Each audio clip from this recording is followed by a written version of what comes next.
Welcome to Start by Listening, the podcast about sexual harm and trauma. We are centered on educating and empowering our Western Kentucky communities. Our goal is to transform the way we talk about sexual harm and trauma. Transformation begins by listening to understand. We talk so you can listen today and change the world tomorrow.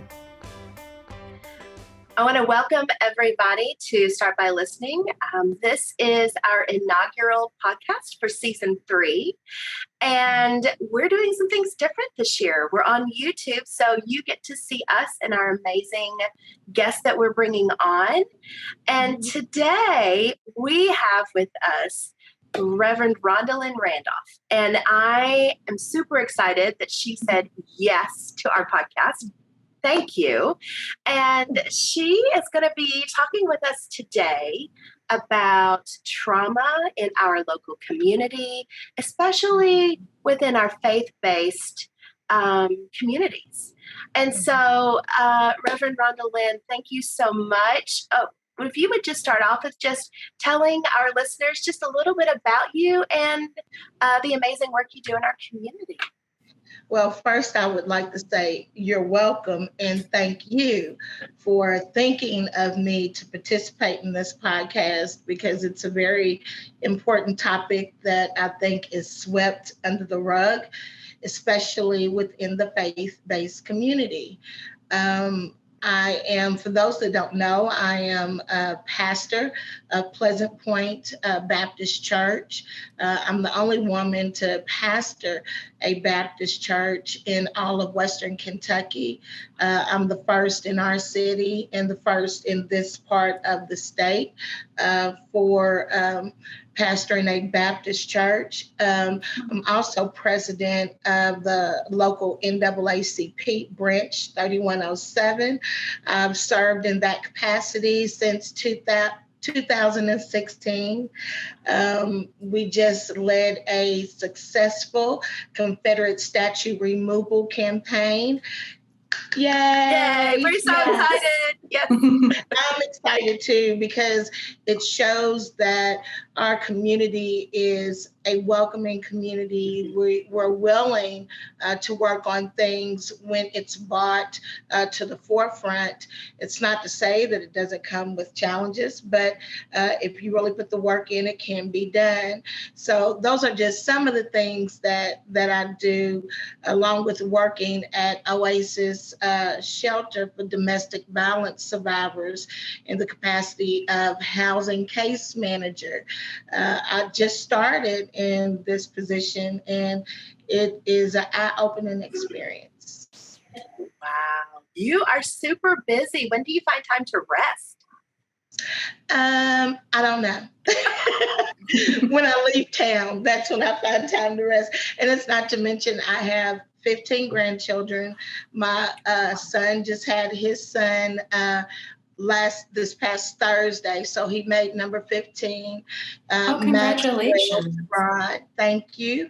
That's his first son, and we have officially moved from a basketball team to a football team. We have enough to make a whole team just within our own family. Holy snuggies. That is beautiful. Wow, what a testament. 15 grandchildren. Wow. I have 2 dogs. Yeah. That's so easy. Yeah, and then I have 4 biological children and 2 that I grafted into my family because I used to have foster kids.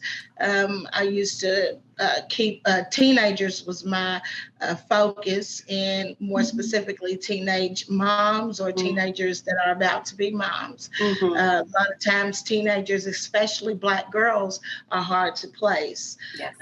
So I did that, but I think I just got so busy with my own family, I had to stop. Yes. Oh my gosh. As you are sitting there talking about all the amazing work you do, I really can see and I can sense and feel you definitely have a servant's heart. Most definitely. Yes. Yes, most definitely, because ministry is about serving.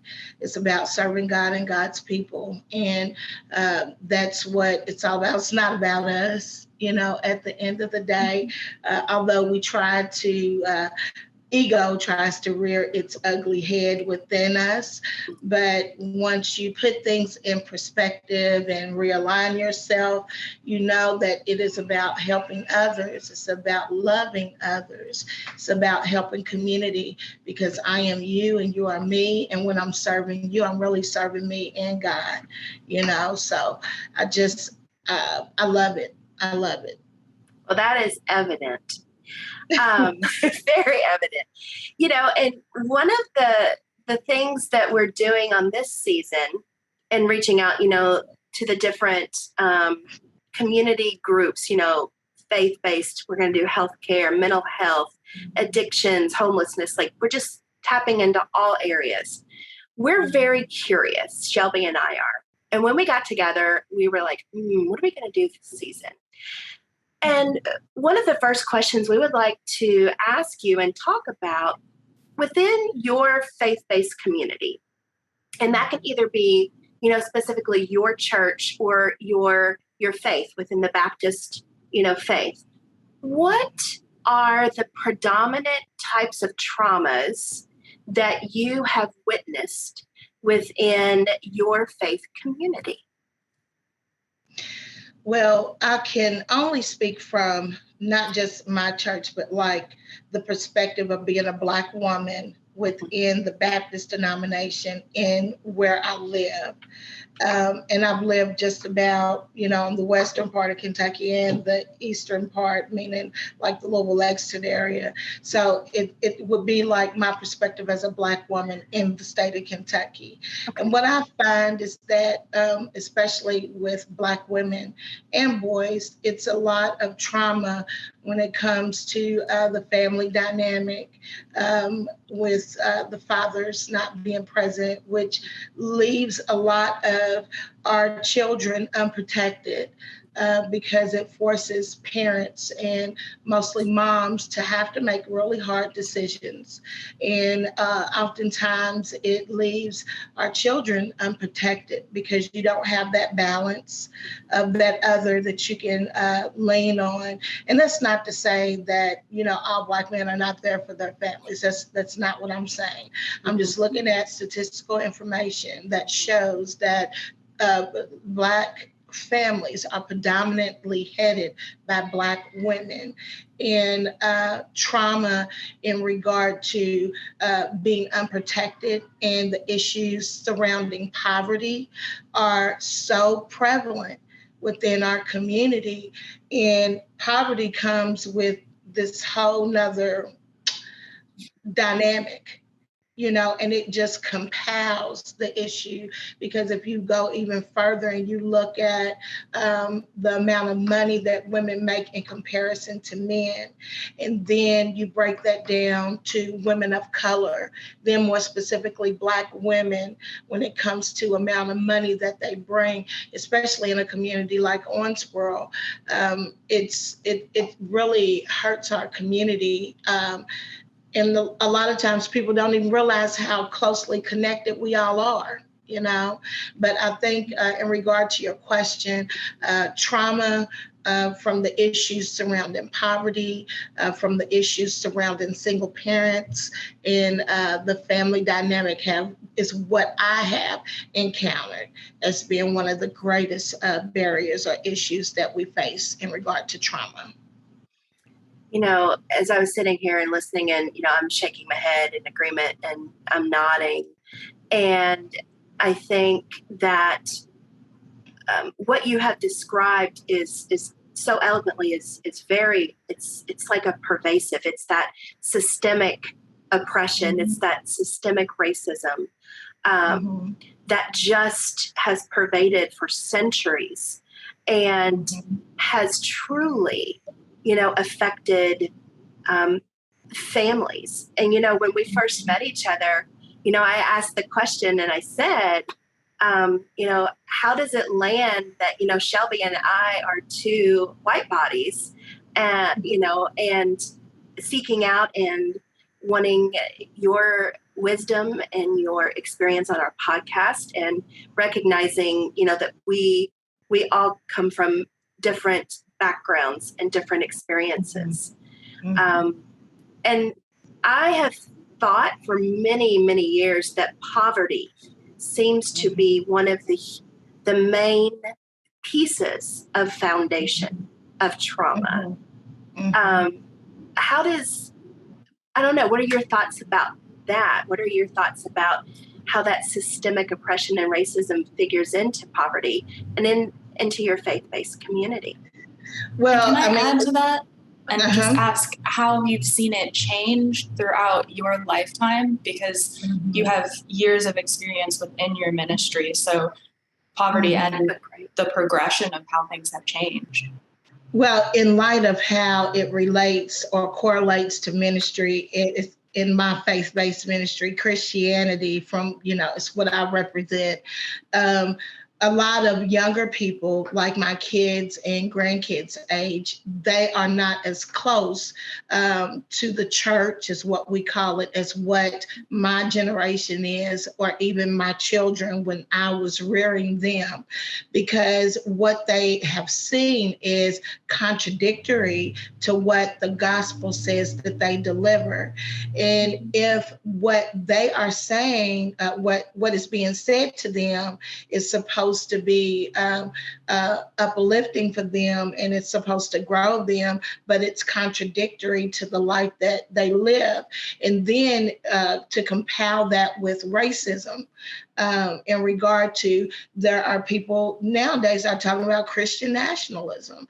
And when you look at a lot of this rhetoric, it's rooted in white supremacy. So if they're professing their faith as Christianity, then we have, other people of other, ethnicities and cultures that are part of our Christian family. A lot of younger Black people are, they're not as connected to the church as it used to be.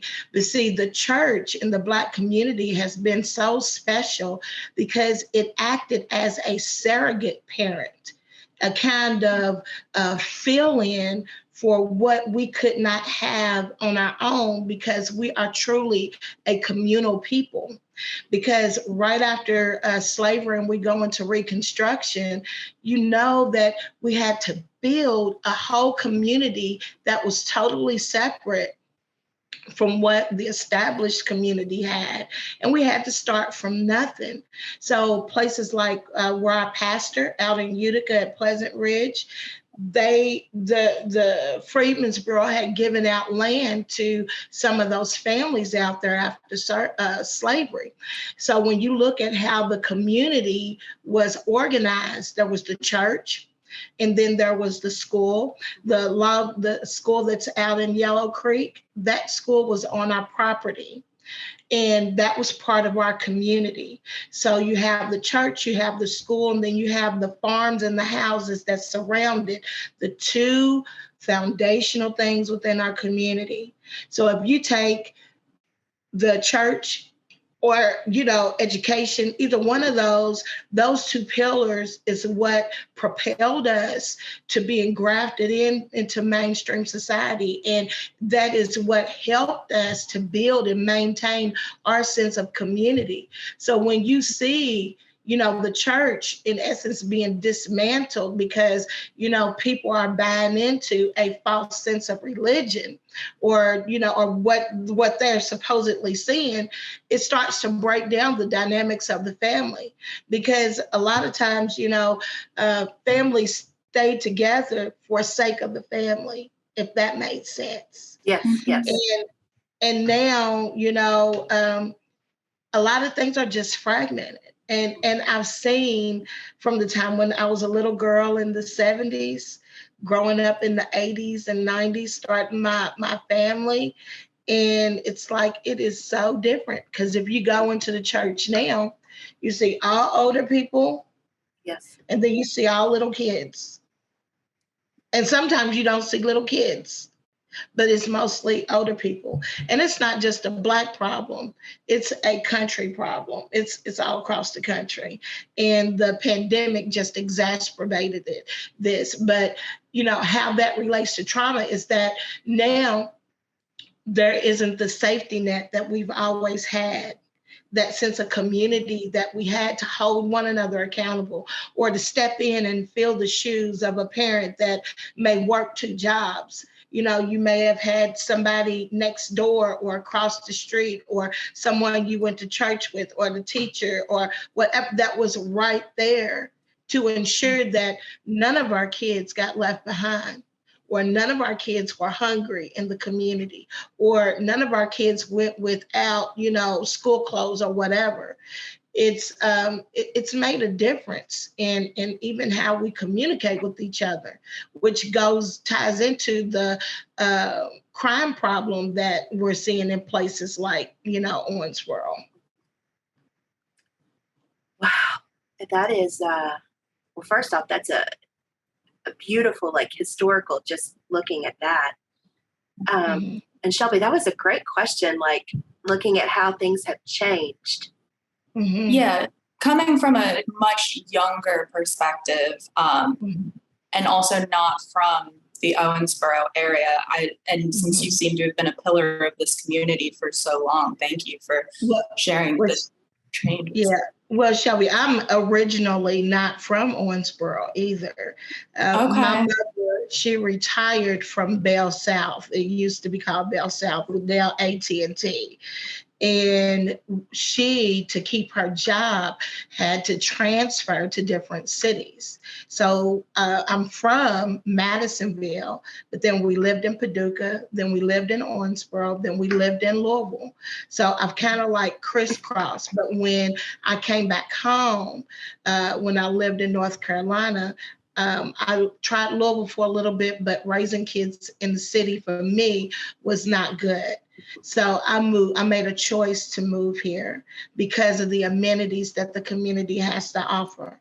And I do like that it's a family-oriented community. I do like the fact that they have all these different activities for kids and families to do. And, I chose to move back here. So I've been here for about 30 years now, but I'm not a new transplant, but I am a transplant.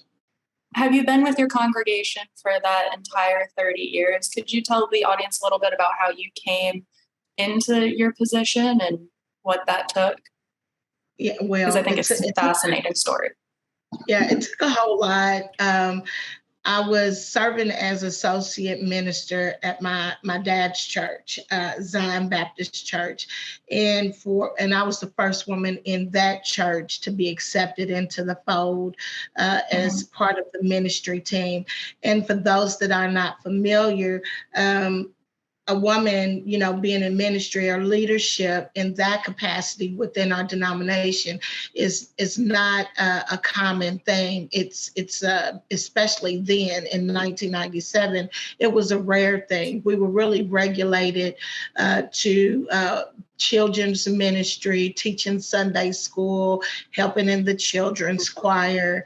But as far as the word and delivering the word over the whole body, that was just not done. But in my faith walk with God, this is the path that he led me on. And when I went to my church just accepted me with open arms. So I served in that role at my dad's church for about 5-6 years. And then I moved back to Louisville, as I had said before. And I went to St. Stephen Baptist Church, which is the largest Black church in the state. And I was an associate minister there for about 2 years. And then I came back here and went back to my dad's church. And then in 2007 is when I got called into ministry at my church that I pastor now. And I started off filling in for the previous pastor, because he had gotten sick with diabetes. And then when he had both his legs amputated, he could no longer serve in that capacity. So the church became vacant, and they advertised for ministers to apply. And there were 8 applicants, and I was one of the 8. I was the only woman that applied, and we just went through the application process, and the church eventually voted to have me lead their congregation. But yes, it was a struggle. They tried to put my dad's church out of our association, the General Association of Baptist Churches. At the time, it was the Green River District that was over our area. And although the ministers or pastors, hold an opinion, the laity at the end of the day, they vote to have certain things to go through. And when it was presented, or it was presented that my dad's church be kicked out of the association because they accepted Wellman as a minister, the church, the people said, no, that's not right. We're not going to do that. And they kept my dad's church within the association. But as a result of that, it split the association.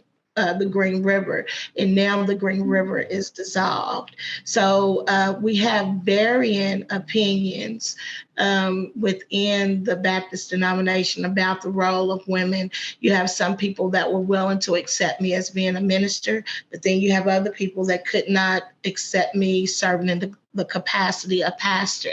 So there's even some that will be like, okay, well, you can minister, but you can only minister in these parameters, But at the end of the day, God, as long as I was faithful, as long as I was obedient and continued to work what I was called to do, he continued to open doors for me to be able to be the vessel that he wanted to use to accomplish what he wanted to accomplish. So that's how it all kind of went down. Yeah. Wow. That's a story. Like, that's a book. Yeah.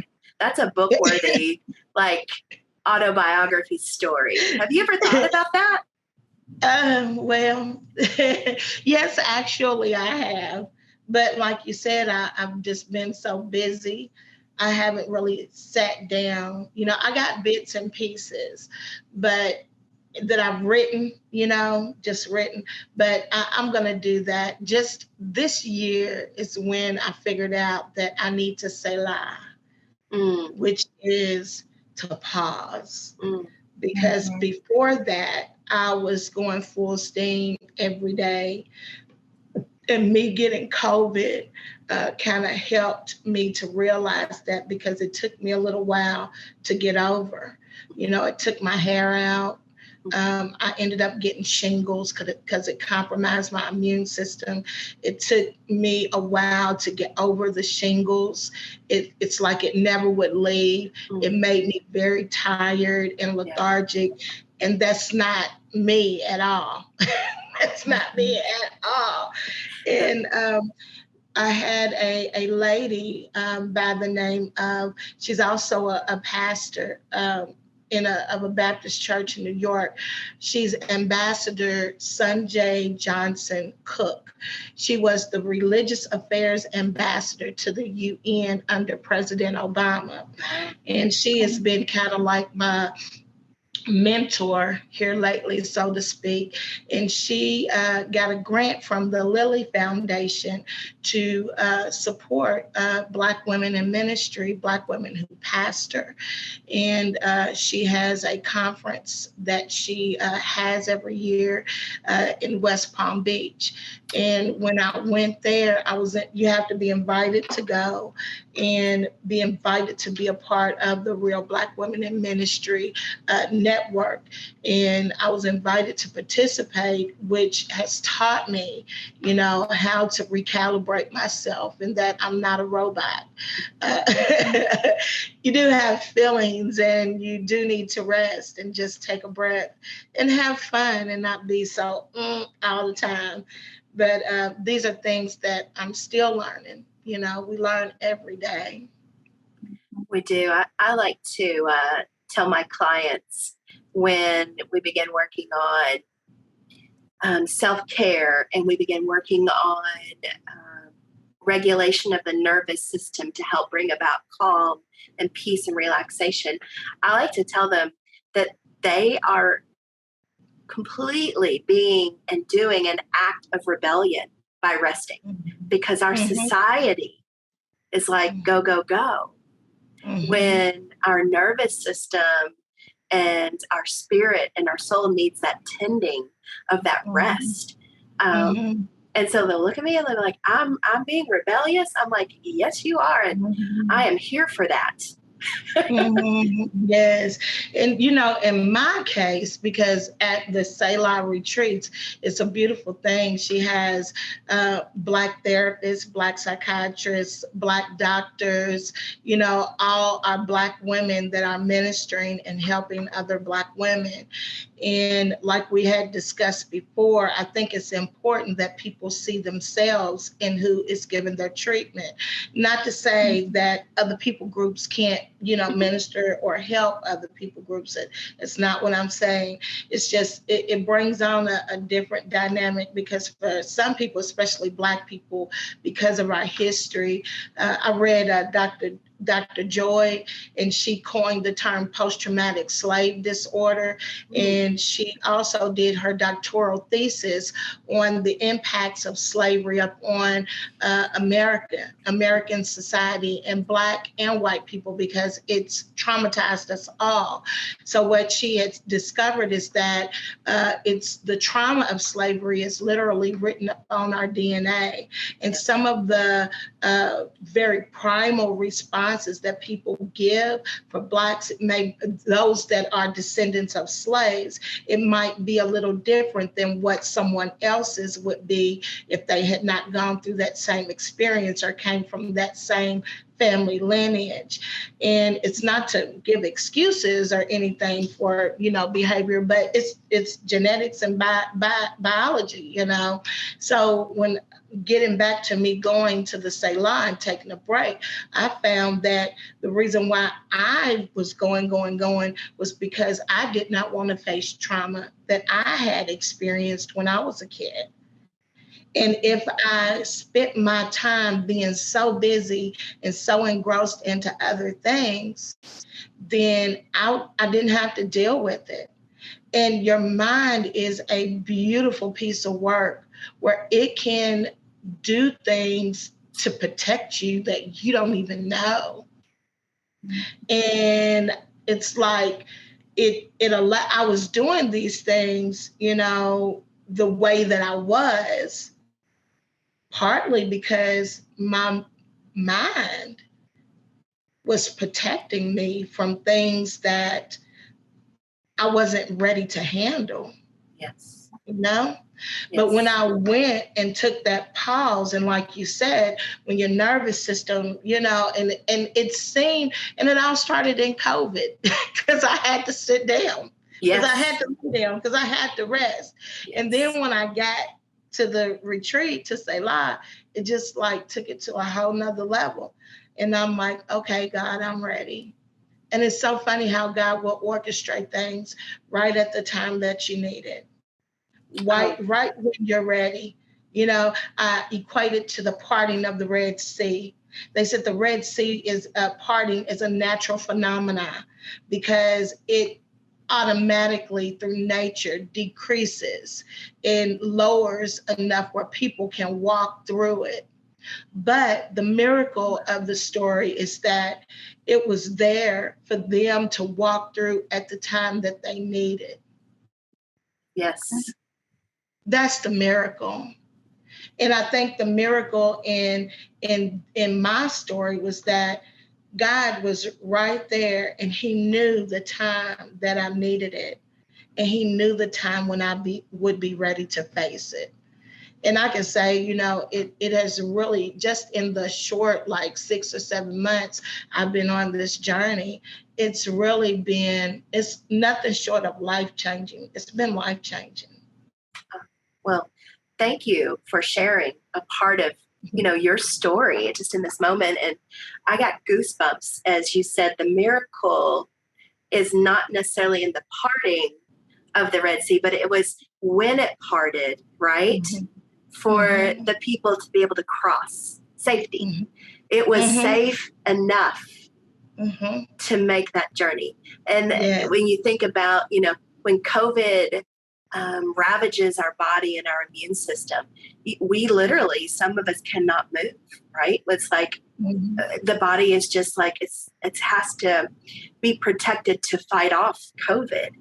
And it's like what I'm equating that to as I was listening, it parted the sea for you in that moment, for you to step out in your faith and say, okay, this is something that I need to work through. This is something I need to address, which in the world that we work in, that exponentially benefits your work, exponentially benefits any and every person you come into contact with.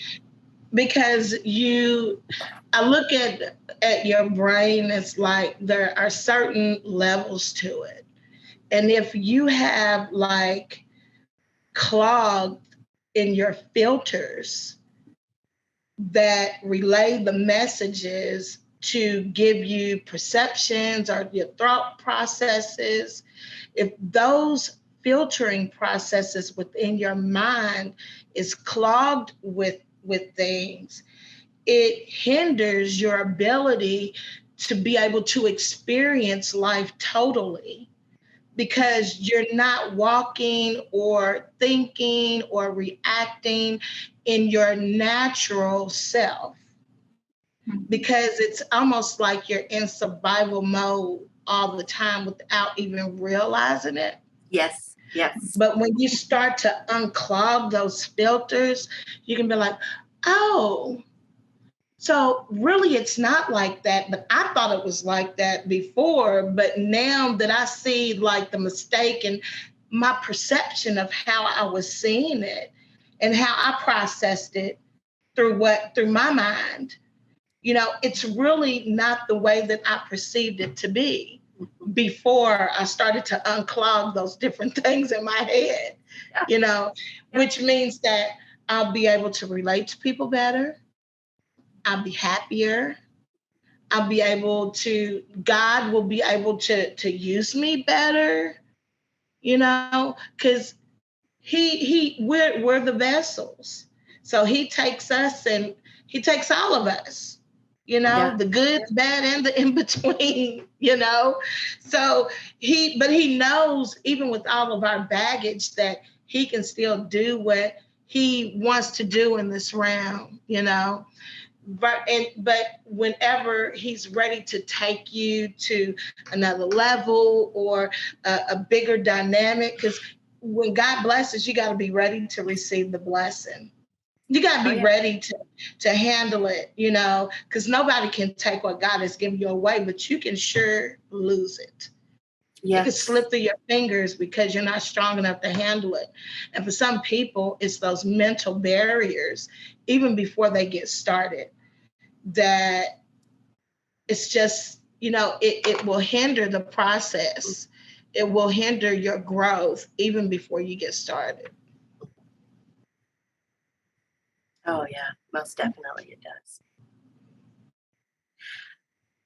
I'm curious, since you shared, you are on your journey, you're doing your work. I'm going to use your words, unclogging the filters, right? Yeah. I love that. That's a beautiful metaphor. How has that come through within your faith community? Because in my mind, like the way my mind operates and works, I'm curious and I wonder, did other people within your community go, wow, if Reverend Rhondalyn can do work and do hard stuff and make this journey, maybe I can too? Well, I come from the perspective, I try to live out what I believe every day. It's application of what you believe. So in Acts chapter 1, it said, first in Judea, then into Samaria, then to the uttermost parts of the world, meaning this is how the gospel will be spread. So when I equate that and break that down, that's first within me, then within my family and community, and then to the outer parts and other peoples that I may not run into every day. So the first effect is in me. I see the change in me. My eyes are wide open. I can, understand things better. I can grasp better. I can time myself better. It's not this sense of urgency and rush. It's a comfort and a peace that I did not have before. I thought that I had it, but I didn't have it to this magnitude. Then I see it in my children, because those are the people that I'm in contact with every day. And I see it in my grandchildren. They see me clearly and they are like, something's different about Mimi, because that's what they call me, is Mimi. Oh, that's sweet. But it makes them happier. Yeah. I can tell. They're not as apprehensive, and kids are so pure in that way. They're just navigating through the best that they can, and they haven't had these life experiences that kind of damages, your hope in other people, and kind of makes you cynical to a degree for some. I'm not saying for all, but a lot of people are like that. But with kids, if you find a kid that's like that, they've been hurt really, really bad. But I see it, in my grandkids. It's like, wow, Mimi, and it's this happiness. And I think the people that I come in contact with, like my extended family, friends, church family, I think that they see it too, but they have not quite put their finger on it. It's one of those things. Like, something is different, but I don't know. But I like it. It's one of those things. Oh yeah. That's a beautiful what you said. Something's different. Don't know quite what it is, but I like it. Yes. It's that light within that just I think becomes brighter and more beautiful. And through trauma, that light gets very dim. And when we start to move through that, it's just like, yeah. It's like, you dim your light because you don't want people to notice you. I mean, at least that's how I was, with how I dealt with the trauma that I went through. Yeah. I would, in certain spaces, make myself smaller so that other people would not see me, Yeah. And that's hard to believe that somebody like me, I talk to people all the time. I'm constantly, doing interviews or whatever, preaching. And to think that I would, in certain circles, be that way. Well, you don't know where my trauma came from. Right. And sometimes you even going into like familiar environments of how things happen, it could trigger those emotions, those feelings, or the responses when you're in those spaces that will make you go back to how you felt when the trauma happened. And sometimes, I found it's even certain people, not just situations. And they may not even have been connected with it, but just being around them triggers something about what you went through. It's like, I just can't deal with you right now. Yes. I mean, I just can't. I'm just not going to call. I'm not going to answer the phone. I'm not going to go over there. Because it's something about that person that, and eventually, that will even begin to reveal itself of why that trigger, you're getting that response whenever you're around these individuals or whatever. And it could be tied to what you went through. Usually it is. Yes. It's the five senses can all be triggers. And sometimes we'll talk about, we get stuck in the why is this a trigger? And we miss a lot of opportunity to really sit with it and just bring it back to the nervous system, bring it back to our bodies, because our body experienced the trauma. There's a saying that the issues are in our tissues, the trauma gets locked in our hips, especially that low back area. But when we focus on that intellectualization of why, then we lose the opportunity to feel it and move it out, through the healing. But that's the only way that you can move it out. In order for you to move on, you have to sit in it, digest it, face it, and then release. At least that's how it's worked for me.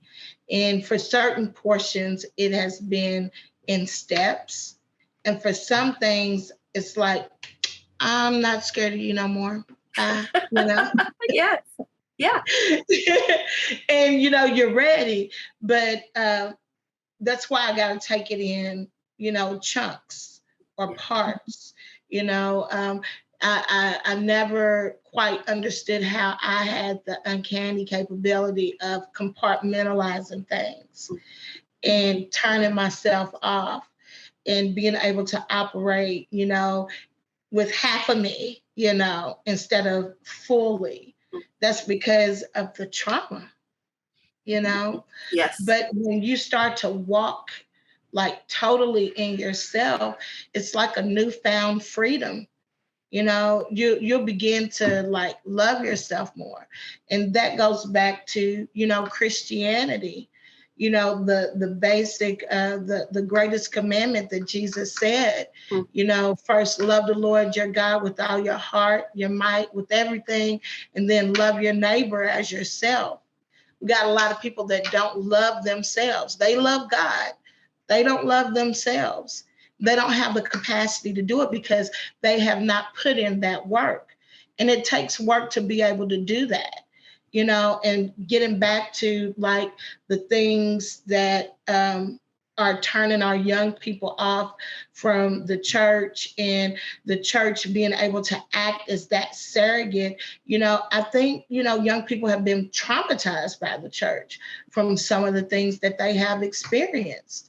So, like I said, I stay away from certain people. They stay away from the church, and it's the same thing, but it's just a different dynamic, and I hate it because if we don't work together to resolve the things that have traumatized you while you've been in the church, then how can we make this better?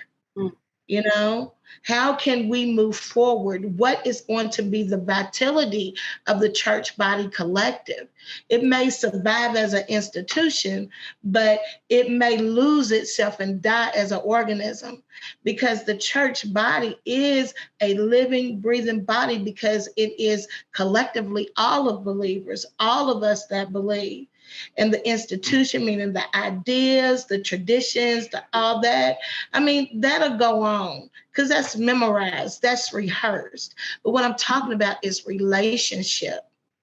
And we cannot have relationship on that level with the church body as an organism if there is no trust, if trauma has not been addressed, if people are not willing to face, what has happened to them. And even those that did the traumatizing, if they're not willing to admit it. You cannot read the same Bible I read and believe that Christian nationalism is in the word. You cannot read the same Bible I read and think that being prejudiced and discriminating against people is of God. You cannot read the same Bible that I'm reading and think that hating people is okay. One of the basic things that Jesus said was love your enemies. Love your enemies. Love That's everybody. Ooh. Yeah, love everybody. So what, they don't like you, say I love you. It's just I don't know. It's almost like we're doing it to ourselves. We're killing ourselves. It's like a slow suicide. Mm. So moving forward, how do you think the religious community should address these traumas? I mean, from your congregation specifically, from your own personal perspective to even a wider perspective, how do we address these traumas moving forward and moving into the next generations who are going to be taking over? What is your vision? How do you, it's a loaded question, but just your thoughts. Well, and these are just my thoughts and the vision that I know God has led me to walk out is one person at a time, one opportunity at a time to express and to live what you say you believe. And for me, myself, I have to love everywhere that I go. I have to live out what I believe everywhere I go. No more compartmentalizing. Okay, I'm going to do this at church, and then I'm going to do this when I'm on my job, and then I'm going to do this when I'm with my friends, and I'm going to do this when I'm at home with my family. Then I'm going to do this when I'm on vacation, and I'm going to do this when I'm out in the community. You got yourself in all these different parts. When God said, just be. Just be in him, just be in the moment, just be in him every day, walking it, living it, expressing it, no matter where you go. Be that billboard for him. And when opportunities arise to work with different people, to even work with different people of different faiths, grab hold of that opportunity so you may be able to show them authentically what living for Christ is about.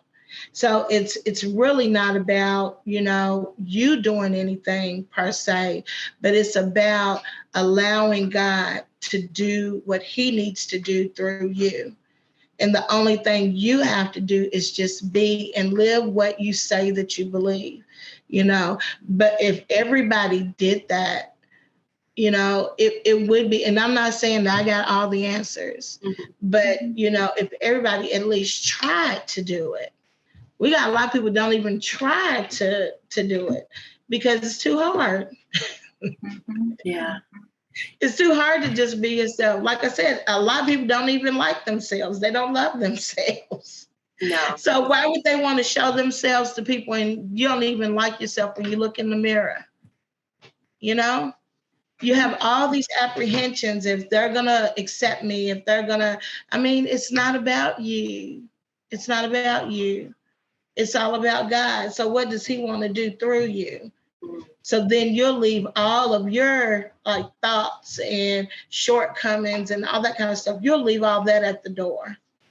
You'll leave that in the house before you leave the door, because you should start your day with prayer. Lord, create in me a clean heart, renew a right spirit within me. Forgive me, Father, for not submitting my will to your will, so that thy will be done in this place, in this realm, as it is in heaven. These are the things that we should strive to walk in all the time. But we have so many people in leadership that should not be in leadership. I love the fact that we have a lot of churches here. But why do we have a lot of churches when we all believe the same God? Ooh, that is whoa. Seriously, why? Ooh. So you gotta look at it, okay, what is this about? Because I really did that. And God will speak if you listen. So many times we talk too much. But if we just sit, and just observe and take stuff in and just listen to God, he will speak. He will show you in other people's actions and your actions and responses, like he showed me. But he'll also show it in other people too. Like I asked the Lord, why is the church full of all these women? Where's our young men? Blah, blah, blah, blah, blah. And I'm driving to church because that was my thing. Remember, I'm focused. So I'm praying and I'm talking to the Lord, and I'm doing this for maybe a month, 2 months straight, especially on Sundays, because you go in church, you see all these women, The older guys, old men on the deacon's board, and then you see all the women with their kids, the preacher up in the pulpit, and I don't see no young men. Come on now, what's going on here? And then the Lord just said, open your eyes. So as I'm driving to church, I see young men cutting their grass in the yard. I see young men playing football in their yard with their kids. I see young men washing their cars. I see young men going to the grocery store. He said they doing everything else besides going to the church house. So what is it telling you? And then I had to sit and marinate on that. Well, for some people, church is not about the building. We got to get out of the building. Yes. Because the church is not the building, it's the people. Remember, church is an organism. It's a living, breathing body. We collectively are the body. Then you have church as the institution. It's too much focus on church as the institution. We're going to remember what's been laid down, the foundation. That's not going nowhere. We have books, we have the internet, we have all these things to make sure that it's stored and remembered. I used to think of the Catholic denomination as the chroniclers of the history of, the word, because, they are the first original church, organized church. So they got stuff from the beginning of the church, of the beginning of time, so it's like, man, I look at them as the chroniclers. I mean, everybody serves their purpose in what they do, but now we're in a new era, and we cannot have a 19th century mentality living in the 21st century. You just can't do it no more. Cannot do it. No. And as you were talking about I'm going to call it a very spicy question you asked, and I love spicy. Like, why we have so many churches if it's all we all believe, right? Like that's ooh, I've never heard that. I'm like, oh dang, like that's a good question. And then you said, where are the young men? And then you asked and you saw, and I just go back to connection. Mm-hmm. We need to feel safe and connected to others, and others can be individuals, it can be the church, it's however you define. But I wonder how do we begin in our community to build that connection, to build that safety, to repair past, and I'm going to use this word, past transgressions that happened, by the different churches, by the different, I'm just curious, like, what do you think? Like, how do we begin to build that bridge of safety? First, we have to stand in truth. And not all doctrine is founded upon truth. Some doctrine that is practiced is founded upon the need to maintain power and control over people. So when you separate truth from doctrine, you'll be able to begin to establish the repairing of those damaged connections, because people know when they're being told the truth, or either they'll eventually find out when it's not true. And then you'll see people leave, and then you'll blame them, which leads to the next thing: stop being judgmental. Everyone has their own walk with God. We are not God. God is God. So us judging other people and then condemning is putting ourselves in the place of God. We are to judge, but we are to judge for our own standard of our proximity to God, because we're only responsible for ourselves. We're not responsible for other people. We are to a degree, but at the end of the day, people are going to do what they do because that's what they want to do. So it's about their personal relationship with God. And the best way is to live out what you say you believe. I keep saying that because it is. It's the best way to repair. It's the best way to, heal some things within the body collective. And, it's the best way that we're going to start to build and what I call edify the body. Because if you live out what you say you believe, you're standing in truth and not on doctrine, then you're going to love God and you're going to love others as you love yourself. It's that simple. And then the specifics, all of that is handled in Bible study. All that's handled in Bible study. And it's really not about who's right and wrong. It's about what is God saying? What is God saying? Can we get to what is the root word right here? Not what the English is, because sometimes the English translation, some words were put into place because they did not have any words to express what was originally said. Yes. We were limited in our expression of what to say. Because remember, we're dealing with a culture that you could kind of say that was more advanced than ours to some degree, because they began with oral tradition.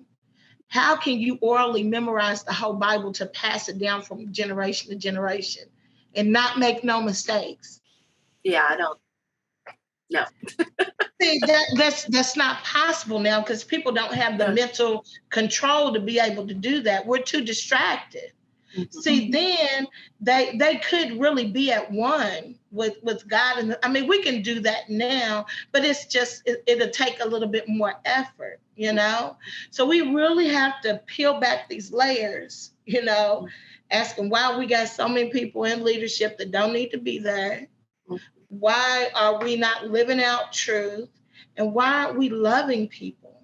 When we start to, really work on these things, man, you'll really see the church start to grow and to really not just grow but thrive.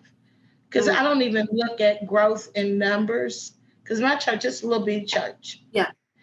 But I love working on individuals. That's always been my practice. I've never been caught up. Two things I'm never caught up in: the amount of people I'm talking to and money. Not like shiny jewelry. I love shiny things. I do too. I have like 10 pair of shiny shoes, gold, pewter, silver, stones. The shinier and the more glitter, the better. That's my philosophy. Yes, I just love it. So, I just, those are things that just don't move me. So, to be enticed by things like that, it's like whatever, but we really need to, examine ourselves. And like I was saying, my thing about growth is growth in individuals, because that one individual that you help, that one individual that you minister to, they're going to talk to 5 or 10 other people. Yes. Either they're going to talk to them, or the people in their little circle is going to say, well, what is different about you? Well, I've been going to that church. I've been talking to that individual. Well, I want to see, what can that person do for me? Absolutely. How can they help me? Yeah. It's contagious, so you really don't, I don't like to advertise or anything like that. Wait. So you're saying you don't want people to come to your church after this podcast because they're going to say, ooh, she is spicy, she is smart, she knows things, and she is bright. You know what? I do. Well, you can come if you want to. I'm probably going to take you up on that offer because you have inspired me today. And when we first met each other a few weeks ago, I love just listening to your talk, and I love your spirit. It's just it's yummy. Yeah. Thank you. And I love what you're saying about the individual, the one-on-one, getting to people on a one-on-one level, because healing from trauma is such a personal growth journey for every individual. And you're right, you speak with one person, you plant those seeds, and they spread that love through their communities. And it's how we start healing as a whole, right? Starts with the individual.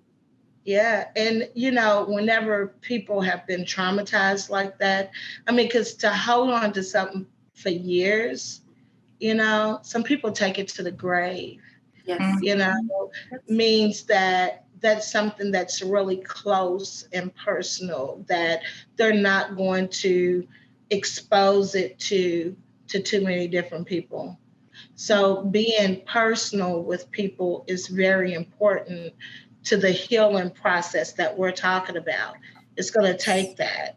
It might take longer to get to more people, but I think, at the end of the day, it will be long lasting. It will be more beneficial.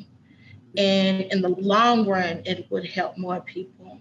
Because look at the families that'll be helped, the generational curses that'll be broken. Just think about those things generationally that will trickle down and will be no more. So you can change like a whole community just with one family. If you look at how our communities are made up, it's individuals that make up families, families make up churches. Churches, as we said, are in just about every community here. And if we change the individuals within these family dynamics, they're going to take that to the outside. The communities are going to be better. I really do think that is a big part of the crime problem that we're having now. I really do think that. Yeah, it is definitely all of the community traumas that we are experiencing. And I'm just going to say right here in our own little 7 counties, that we serve, it's a lot. And then the trauma of COVID, the trauma of isolation, disconnection. It's just sometimes it feels so overwhelming. But when we stop and we take a breath and we bring it back down to me and another person just in this moment, right here, right now, not the past, not the future, right here, building that connection. Because you can be in a big place with a lot of people and still be alone and still not be connected because you turned yourself off. And that's what trauma does, because you don't want to feel the pain. You can deal with people on a day-to-day basis and still not be connected with them. That's how a lot of people are able to commit suicide and nobody even know that they were struggling with anything, because it's almost like they have learned to become another person around other people. But when they are alone, that's when the pain comes out, because they're not trusting enough in others to trust them with that pain that they need to let go of, because we're not meant to be on an island by ourselves. We are meant to be connected.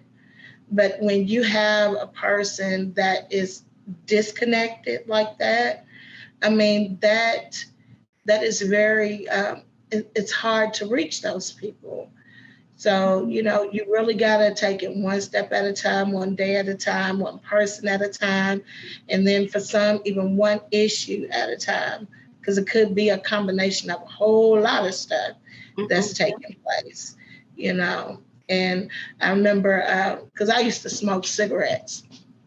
And the person, when I was talking to my doctor about it, the doctor was like, well, just look at how many years you smoked. And look at, you got to see how many years that you smoked, you cut it in half, it's going to take for your lungs to get back to its optimal, function and capacity. I was like, Lord. She said, it wasn't done overnight. Yep. It took years for you to get yourself in this position.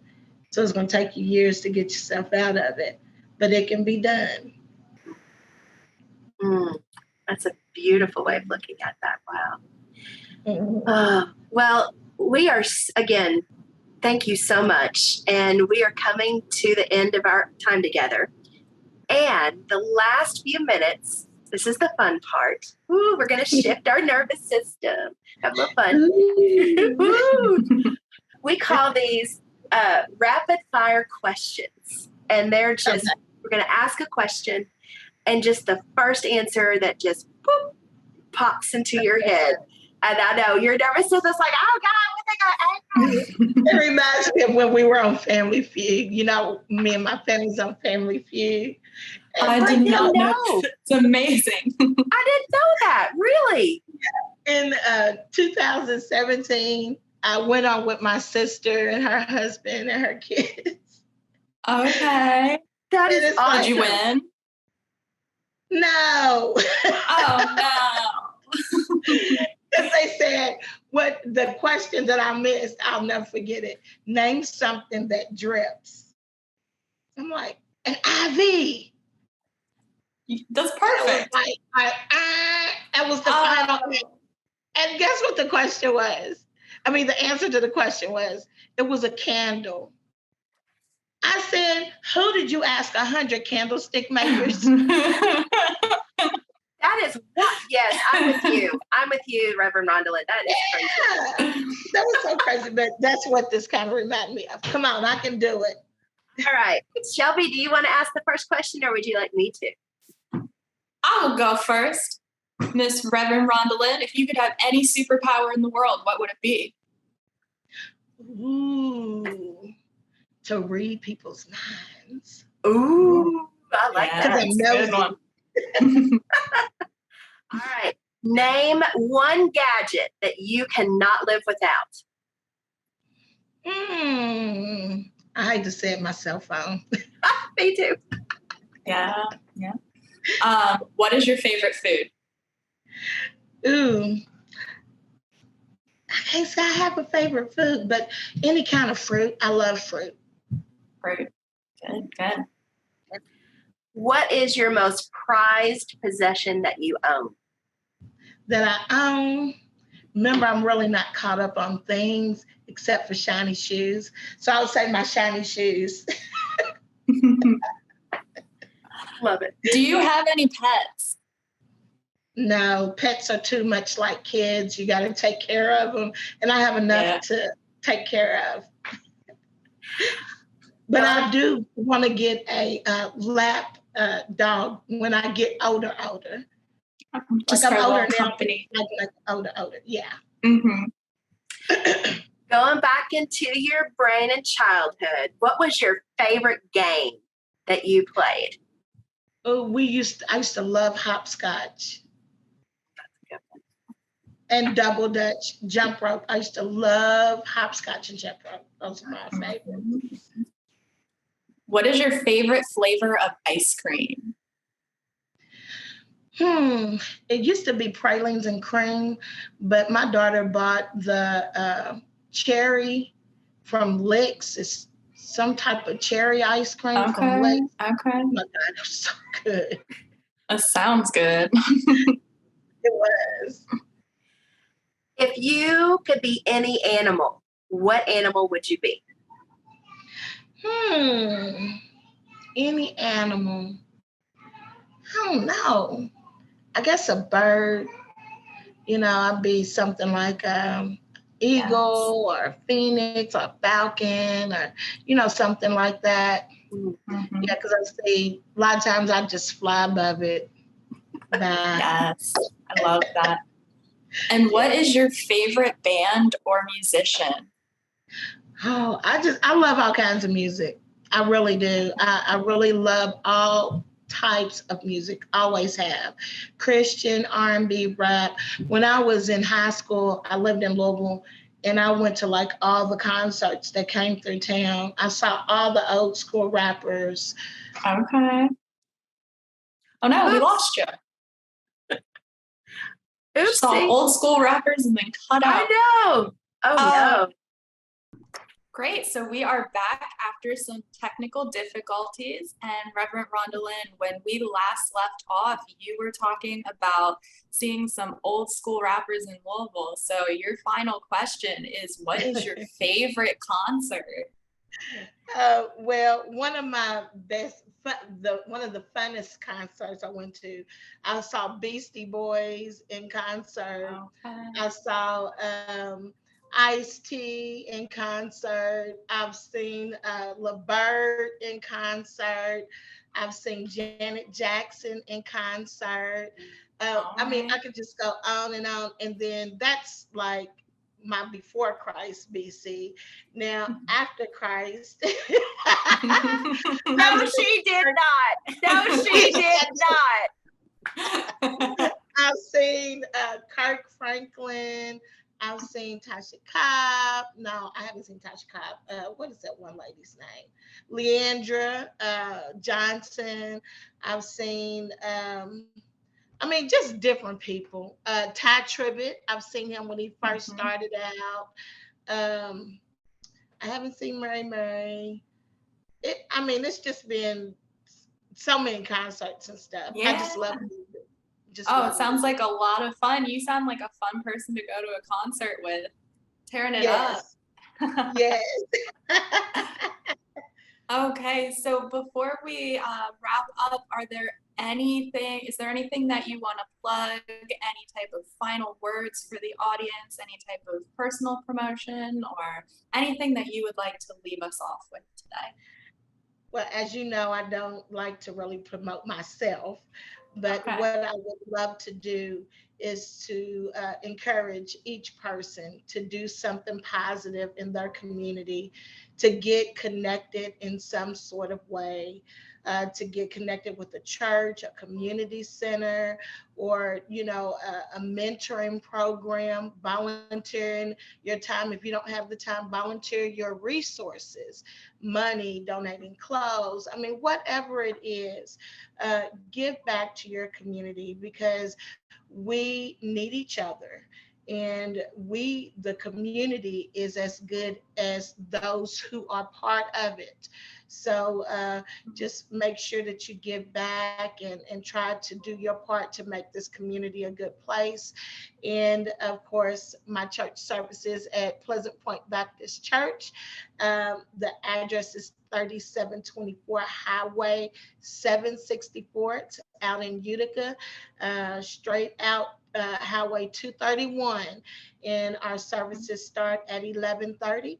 And if you can't make it out to the church, just look me up on Facebook. I broadcast live every Sunday beginning at about 12. So more than welcome to listen or to join us at church service. Well, thank you. Thank you so much. Wonderful. And again, it's just been a pleasure and a joy getting to talk with you today, Reverend Rhondalyn, and to all our listeners out there, thank you all so much for tuning in today. And as always, you can change the world tomorrow by listening today. Stay frosty, everyone. Bye. Thank you so much. Well, we've made it to the end of our episode. We want to thank you for listening. We hope you'll take something you heard today and use it to change the world tomorrow. We wanted to thank our music producer, Seth Hedges, from Uriah Wild Media. His website is in the show description. Also, a big shout out to Rodney Newton, our technical advisor. See you next time. This project was supported by grant number VOCA 2020 Green River 26, awarded through the Kentucky Justice and Public Safety Cabinet by the U.S. Department of Justice. The opinions, findings, conclusions, and recommendations expressed in this program are those of the authors and do not necessarily reflect the views of the Kentucky Justice and Public Safety Cabinet or the U.S. Department of Justice. Thank you.